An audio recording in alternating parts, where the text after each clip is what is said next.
Olá pessoal, tudo bem? Vamos começar mais uma aula. Hoje, terça-feira, dia 18/8/2020. Completa o cabeçalho e vamos fazer a revisão das frações. Vamos lá? A letra 1 pede para nós observarmos a figura para poder responder as questões abaixo. Então, olha só. Na figura aqui nós temos um círculo e este círculo está o quê? Dividido em várias partes.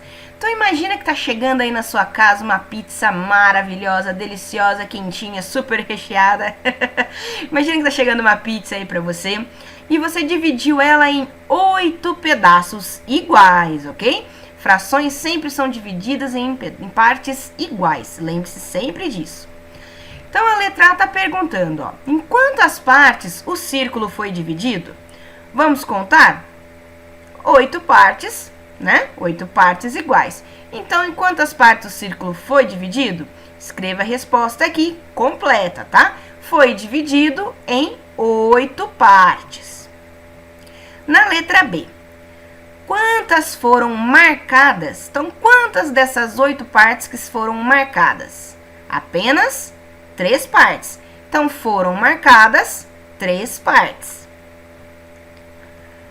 A letra C.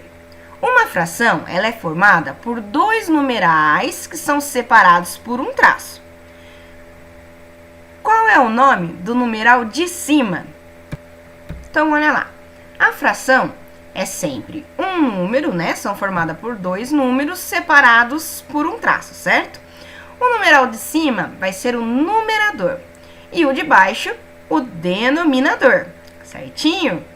Então, qual é o nome do numeral de cima? O numeral de cima é o numerador, que são as partes que nós temos, e o denominador são as partes que nós dividimos, ok? Então, na letra D ele também pergunta, e o de baixo? O de baixo é o denominador. Até aí, facinho, né? E como será que eu representaria essa fração, então? Se eu tenho aqui um círculo que está dividido em 8 partes, então o nosso denominador, que é a parte que a gente dividiu, vai ser 8. E como eu tenho 3 partes aqui, vão ser, então, 3 oitavos, sendo 3 o numerador e 8 o denominador. Então, aqui no exercício de número 2, ele pede para completarmos o quadro com o que se pede.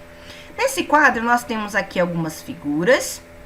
Nós vamos ter que colocar o numerador, o denominador, a fração que vai corresponder a ela e como seria a nossa leitura dessa fração.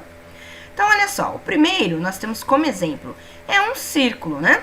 Este círculo está dividido em 6 partes. Então, nós sabemos que a divisão dessas partes é o denominador. Então, já vamos colocar o número 6 aqui, certo? E as partes que estão pintadas vão ser o nosso numerador, que são 3 partes. O numerador fica em cima e o denominador fica embaixo. Então, a fração seria o 3 em cima, o risco e o 6 embaixo. A leitura dessa fração é 3 sextos. Facinho? Vamos tentar fazer o de baixo? Imagina aqui que é uma barrinha de chocolate.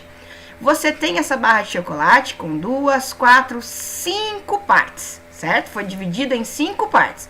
Então, essas 5 partes são o nosso denominador. As partes estão pintadas, apenas uma. Então, vai ser o nosso numerador. E o denominador, 5, pois, como disse, está dividida em 5 partes.